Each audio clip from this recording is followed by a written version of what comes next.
Sejam bem-vindos ao Trechos do Tio Nico, um canal não oficial de vídeos exclusivos do Reverendo Augustus Nicodemus. Sobre a Igreja verdadeira. A Igreja Católica entende que não há salvação fora da Igreja Católica.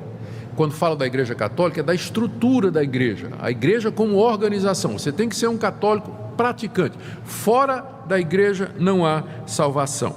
O Papa Pio IX, em 1864, declarou que a Igreja Católica é a única verdadeira religião e não há salvação fora dela. Em 1302, o Papa Bonifácio VIII disse: declaramos, dizemos e determinamos que cada criatura humana deve se submeter à autoridade do Papa de Roma para a sua salvação. Então, quem não se submete à autoridade do Papa e nem participa da Igreja Católica, pela doutrina católica, essa pessoa está condenada. Não há salvação fora da submissão ao Papa e da membresia da Igreja Católica. Aí o pessoal vai dizer: mas vocês não dizem a mesma coisa? Eu dizer: eu não. Para mim, onde houver fé no Senhor Jesus Cristo como Senhor e Salvador, acompanhada de arrependimento de pecados, ali tem salvação. A pessoa pode estar na igreja que for, mas se ele crer em Jesus como seu único e suficiente Salvador, está arrependido dos seus pecados e espera somente em Cristo para a vida eterna, ali está o meu irmão, ali está a igreja. Pode ser na denominação que for. É bem diferente da atitude católica, não é? Tem que estar na Igreja Católica para poder ser salvo. Um outro ponto aqui, que é básico para a Igreja Católica, é a doutrina do sacerdócio dos padres. Nós vamos chamar de sacerdote, porque eles fazem uma distinção. Então, o sacerdote que é o padre, né? O sacerdote católico. O Concílio de Trento, de 1546, considerou o sacerdote como sendo capaz de perdoar pecados como Deus. Não a pessoa do sacerdote, mas é que ele está representando Jesus Cristo. E essa doutrina católica do sacerdócio dos padres, o padre funcionando como mediador entre Deus e os homens, eles entendem que é uma continuação do sacerdócio do Antigo Testamento. No Antigo Testamento, Moisés estabeleceu pessoas, sacerdotes, que ofereciam sacrifícios sobre o altar e intercediam diante de Deus pelo povo.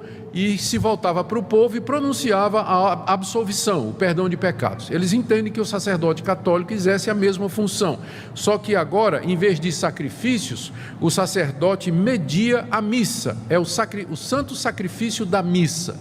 Então, em vez de ser um sacrifício de um animal, é o pão e o vinho, que são o corpo de Jesus. Então eles dizem, a doutrina católica diz, que pelas palavras do sacerdote, o pão e o vinho, a hóstia, né, se transformam no corpo de Cristo. Eles fazem inclusive uma diferença aqui, para dizer o seguinte: o que muda, eles aqui estão usando o pensamento de um filósofo grego chamado Aristóteles, que fez a distinção entre forma e essência, entre essência e acidente. Ele diz: quando o sacerdote pronuncia as palavras, isto é o meu corpo que é dado por vós, fazei isso em memória de mim, então o pão e o vinho continuam na forma, no acidente, da mesma maneira, mas a essência deles se transubstancia no corpo e no sangue de Cristo. Então de fato, Cristo está ali presente em corpo, cabelo, osso, nervo, sangue, músculo, ele está ali.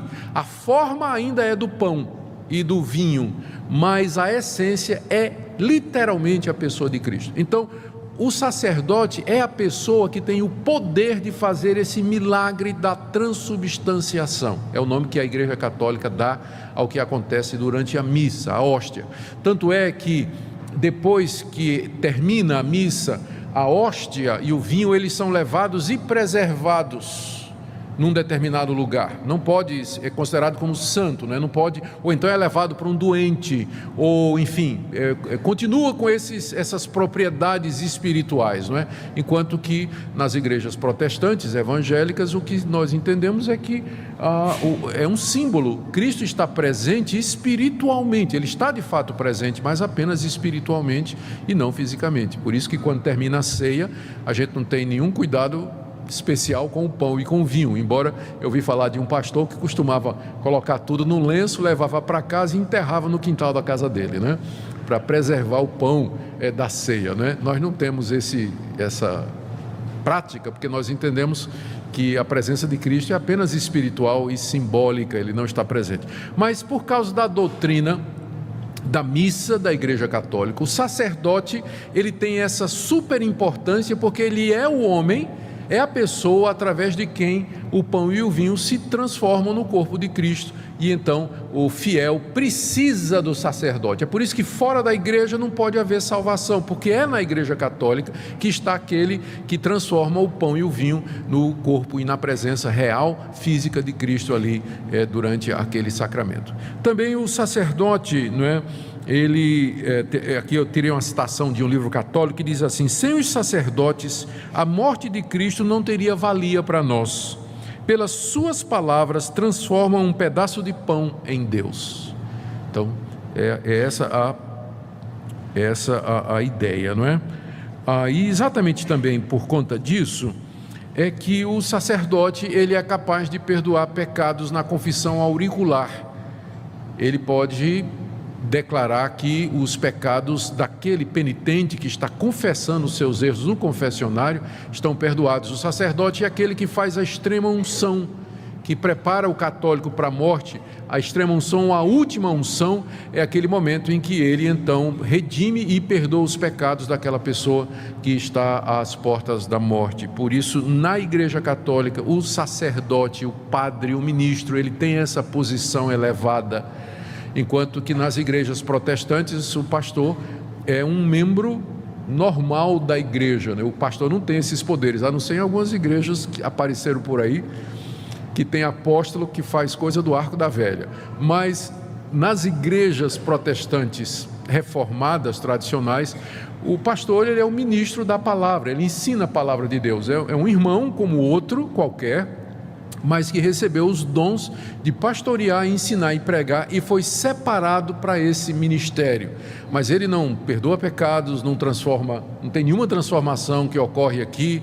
Eu não posso lhe ungir para perdoar pecados na hora da sua morte. Então a visão é completamente diferente da função do pastor na igreja e do padre na Igreja Católica.